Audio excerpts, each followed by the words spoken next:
అగ్రభాగం వారిని మాట్లాడవలసిందిగా కోరుతున్నాను. థ్యాంక్ యూ ప్రభు. కాదురా, నేను ఎంత మిస్ అయ్యానో అంటే క్షమించాలి. ఇలా ఉంటుందని మీరందరూ వస్తున్నారని నిన్న కనుక అచ్చన నీ సంగతి బయటికి వెళ్ళక చూసుకుందాం. మనం ఎప్పుడూ ఉన్నదే కదా. వీళ్ళందరి నుంచి పక్క తీసుకెళ్ళి అచ్చన నేను మళ్ళీ పైకి హలో అని ఎరా అలిగా ఏడు అక్కడ అంజాడు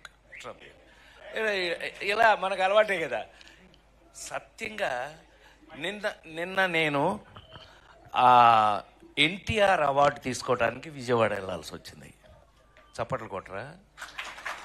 బుద్ధుందా లేదా నాకు? ఎన్టీఆర్ అవార్డు అని చప్పట్లు కొట్టరా? ఏంటి బ్రెయిన్ పోయిందా అందరికి?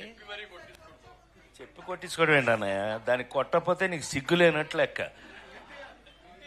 విశ్వవిఖ్యాత నట సార్వభౌమ నందమూరి తారక రామారావు. సో అది ఆ అవార్డు నిన్న ఈ సంవత్సరం అదేదో ఆ ఇంట్లో తెలుసుగా, మీ అందరికి ఐడియా ఉందో లేదో, ఎన్టీ రామారావు ఇంట్లో గొడ్ల చావిట్లో పుట్టాను నేను, నిమ్మకూరులో.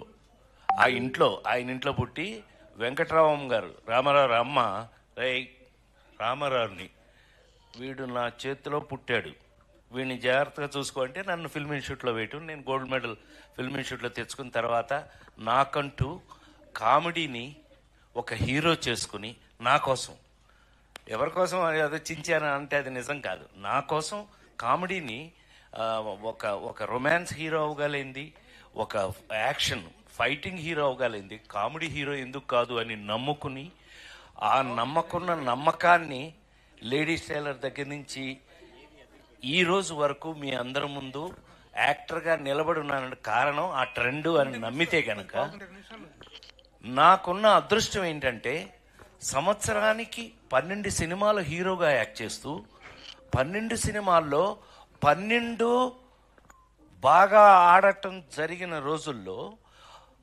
ఎందుకు ఆడింది అని అంటే కారణం, ఇవాళ మీకు నేను ఇక్కడ నిలబడి ఉండడానికి కారణం, ఒక సినిమాకి సంబంధం లేని కథలు, సంబంధం లేని ఆ స్క్రీన్ ప్లేలు, సంబంధం లేనటువంటి కామెడీ, వంశీ దగ్గర నుంచి జంజాల గారి దగ్గర నుంచి చివరికి నేను హీరోగా అలా చేసుకుంటున్న రోజుల్లో నాకు చివరికి నేను తెచ్చుకోవాల్సిన పరిస్థితి వచ్చింది ఒక స్టేజ్కి వచ్చేటప్పటికి.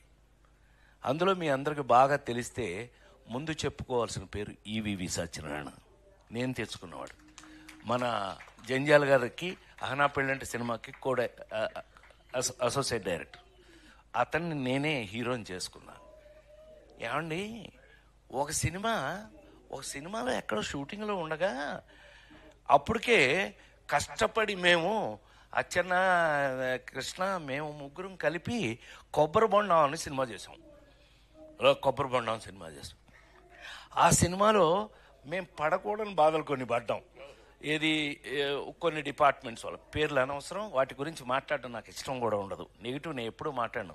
ఎరా శ్రీ, మనం ఎప్పుడు సరదాగా మాట్లాడుకోవడం తప్పితే ఎప్పుడు నెగిటివ్ కానీ ఎవరన్నా తిట్టుకోవడం, ఆడేంటంటే మనకెందుకు, మనమే ఆడవలేక చేస్తుంటే వాడెవడో గురించి మనకెందుకు, అట్లా ఎప్పుడు ఇండస్ట్రీలో నేను లేను. మా వాళ్ళందరికీ తెలుసు, నాతో వర్క్ చేసిన వాళ్ళందరికీ తెలుసు. అలాంటిది సడన్గా ఎంట్రీ ఇచ్చాడు కృష్ణారెడ్డి. అంటే అచ్చన్న చెప్పకపోతే కృష్ణారెడ్డి రాడు. సరే, వీళ్ళిద్దరి సంగతి నా ముందు ఉన్న బాపు రమణ దగ్గర నేను ఎలా ఉన్నానో అందరికీ తెలుసు.